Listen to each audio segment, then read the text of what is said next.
morning, everyone. How's everyone doing? I am the new facilities manager for the Town of Bourne. I've been here about 6 months. I just retired from the federal government last May, I guess. I was overseas. I worked for the Department of State, and I was a facilities manager for them for 25 years.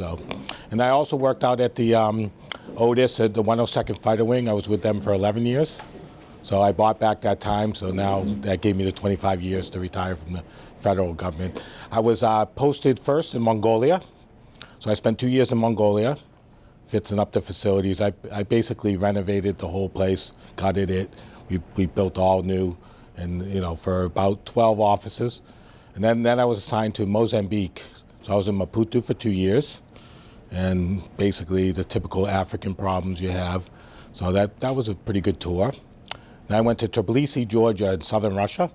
So I was there for 3 years. And that was a pretty good tour. Not bad. It was tough, with the post-communist era and, dealing with the locals. They didn't know much, so we had to teach them everything. And we had a new facility, so we just opened up a $215 million embassy there. So I had to commission that, get that going, and then we opened up a new office building for USAID. So that was a pretty interesting tour. Then I went to Zimbabwe. So I was there with Mugabe, favorite person, he was the president. And a lot of issues there, no food, the money collapsed, so they went to the US dollar. So we did a few projects there. We built a new warehouse, we did a couple things there. And then I went to Havana, Cuba. So I was in Cuba for 2 years. And that wasn't a bad tour, just same thing, no food. Beef, potatoes were illegal. So you had to go to the black market and buy potatoes. It was like buying drugs. They'd come up to you and say, Papa, say, oh yeah. So they'd throw it in your car, they put it in your backpack. And if they got caught, they would go to jail. The Cuban police would throw them in jail. So it's not what they always say. If you live in Cuba, it's very hard. If you visit Cuba, it's great. It's a beautiful place because that's where all the potatoes went, that's where all the steak went, is for the tourist. But for the people that live there, you got nothing. So that was a pretty good tour too. I went to Yemen. So I was in Yemen during the whole fight. We got evacuated, so I ended up staying because I'm the facilities manager, so I had to keep the facilities going. And that was a $500 million project we were building there. And then since then, we left Yemen, and the facility's just sitting there. So hopefully someday we'll go back and reopen that facility we built. Then for Yemen, they gave me Australia. So I was in Australia for 2 years. And basically I had all the consulates in Australia. So I had Perth, Melbourne, and Sydney.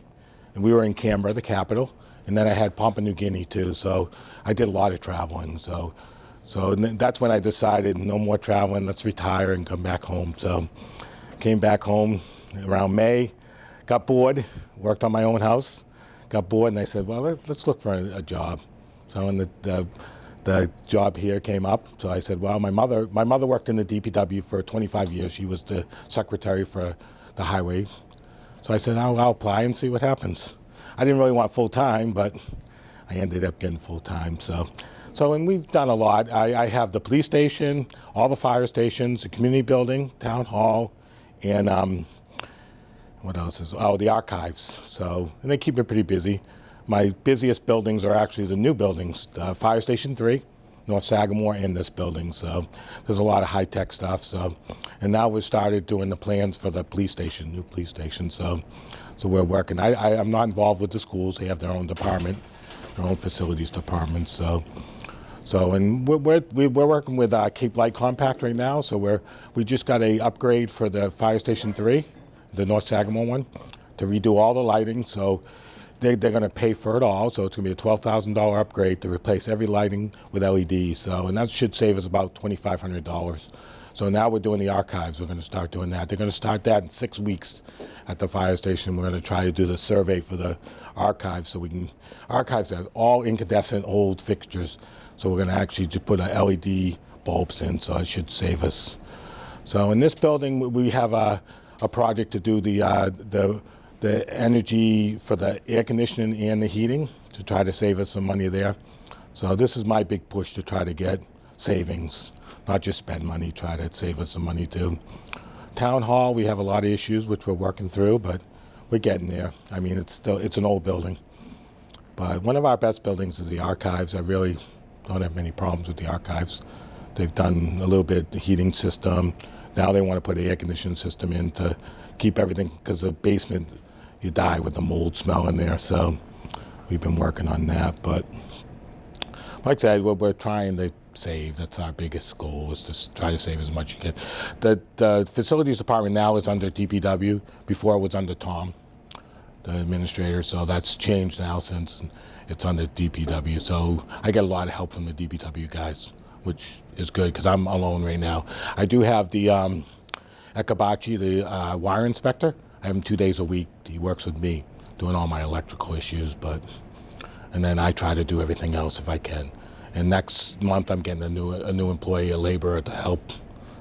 But like I said, we're just trying to get everything going again. So, and this month we're going to start doing the air conditioning, start transitioning, so that should be fun, because this building actually has a switch winter and summer, so everything gets converted once we switch that switch. So I don't know if anyone has any questions or... Yes? What was the most interesting assignment? I love Zimbabwe. My wife and I, we love Africa. We could retire there, it's so nice, especially southern. I mean, up in the north and in the west, it's not that nice, but down there, we spent a lot of time in South Africa. It's beautiful, Cape Town, but they have their problems, so, yeah, and they're going steadily down. I mean, all the businesses are moving out of there and stuff like that. Cuba was fun, but it got old because it was hard. To get eggs, you had to go to the market and pay people off to get eggs and stuff. So, and the Cuban government likes to hide all that stuff. So it was really hard. Even if you wanted to buy a Cuban cigar, you'd have to pay like $29 for a Cuban cigar in Cuba. So you'd have to get a guy, a cigar guy that would actually take it from the factory, which was totally okay because they have two denominations of money. They had the CUC, which is geared to the U.S. dollar. Then they had their pesos, the Cuban pesos, which was worthless. But to go to a Cuban market, you had to use the pesos. So it was very tough to... What year were you there? In Cuba, I was there 2013 or 2012 to 13, I think. Yeah, I was there about a year and a half, and then they needed somebody in Yemen because they were just starting to. They closed down all the housing in Yemen for the employees, and they moved us to a Sheraton hotel. And so I was in charge of the Sheraton hotel plus the new construction plus the old embassy. So, and it got really unsafe. We took armored vehicles back and forth. Never left either compound. It was pretty bad. When they closed it, and the 8 of us stayed to keep it going, and then my wife was there with me, so she had to leave. So I was there 8 months with just like 8 of us. So running, and basically I couldn't bring any local employees in, so I had to empty the trash. The elevator burnt out there, so I had to rebuild the elevator. So, yeah, it was quite the challenge. It was tough because you could hear the bombs. I had a bullet miss me by 6 inches on the compound, so it was a tough tour. But usually we would have to wear flak jackets and our helmets on the compound itself during the real bad times. But since they closed about a year and a half ago. Almost 2 years ago, so, and everyone had to leave, so. But we had over 100 Marines there, so, and they had 50 cows on all the roofs, and so we felt, on the compound, we felt safe. Just bullets coming in once in a while, but it was kind of exciting.